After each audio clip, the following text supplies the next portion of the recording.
Dễ lắm mày. Đó này. Cắt tốt thế này, cắt tốt thế này. Mang đi. Đây.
Chưa gì.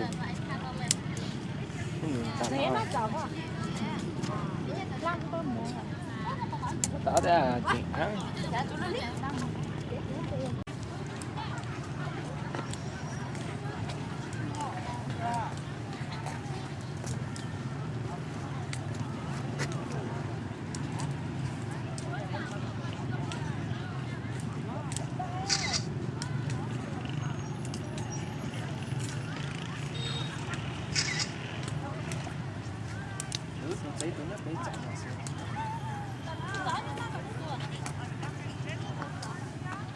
Chủ do được quá chờ đó.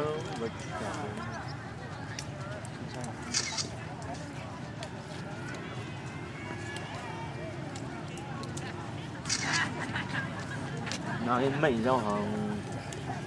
Đang khang phục cái mình.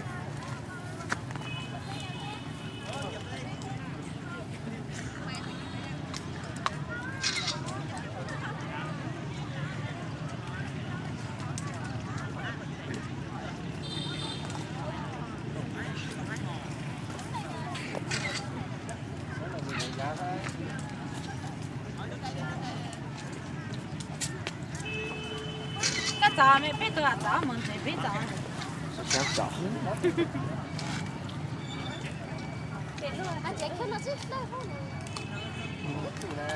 Máu dâu rồi.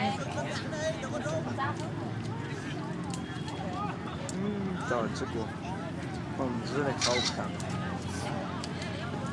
Quá đẹp 日 đâu. 好看。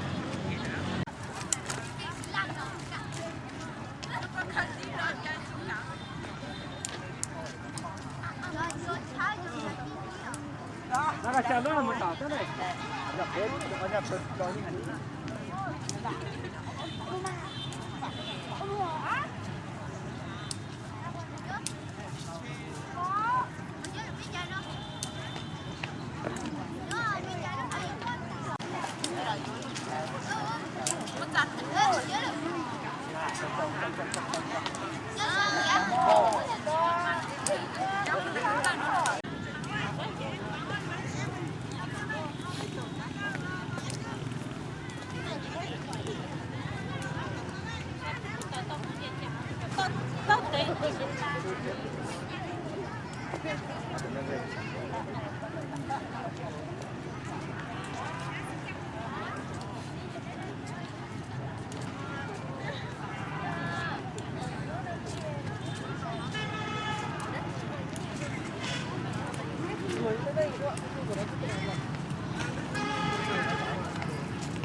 người ta rồi. Nhưng mà thực ra ấy, nếu mà lúc nào cái ngân nó vào vị ngồi đi đằng sau ấy, ta không thấy ra luôn. Ngồi lên.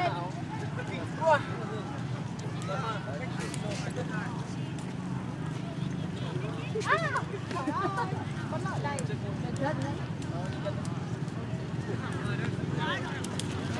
Là bên trên là bên đó bên một trăm trả đấy. Trăm trả rồi.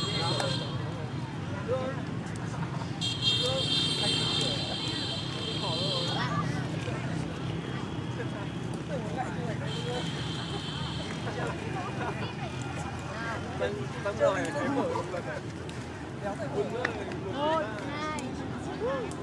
Rồi. Cao cổ.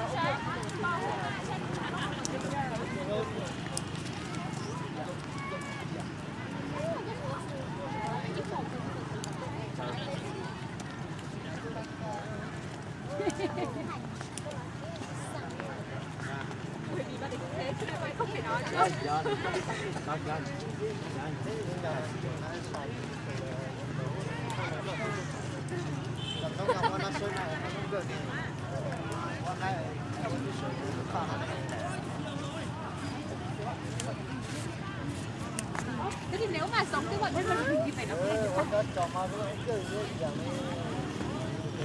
ai xa dân tộc bình thường đấy giờ không 15 năm tuổi nó đẻ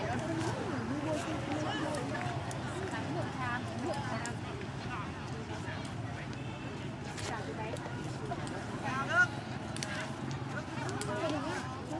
nhuộm màu đen nhuộm dần thì thành nhuộm đến khi được màu đen kịp mới là đẹp mà. Chàm, phải nhuộm chàm ấy. Màu đen